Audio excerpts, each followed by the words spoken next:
I have never seen in my lifetime or in modern political history any presidential candidate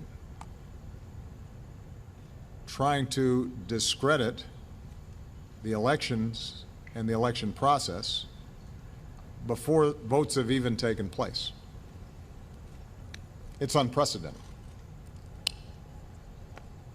It happens to be based on no facts. Every expert, regardless of political party, regardless of ideology, conservative or liberal, who has ever examined these issues in a serious way will tell you that instances of significant voter fraud are not to be found,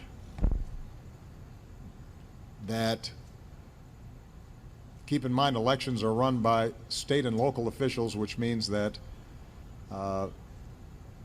there are places like Florida, for example, where you've got a Republican governor who's a Republican appointees are going to be running and monitoring a whole bunch of these election sites. The notion that somehow if Mr. Trump loses Florida, it's because of those people that you have to watch out for, that is both irresponsible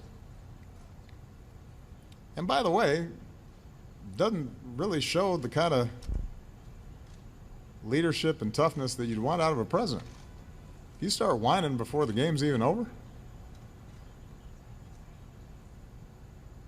if whenever things are going badly for you and you lose, you start blaming somebody else, then you don't have what it takes to be in this job. But the larger point that I want to emphasize here is that there is no serious person out there who would suggest somehow that you could even rig America's elections, in part because they're so decentralized and the numbers of votes involved. There's no evidence that that has happened in the past or that there are instances in which that will happen this time. And so I'd advise Mr. Trump to stop whining and go try to make his case to get votes.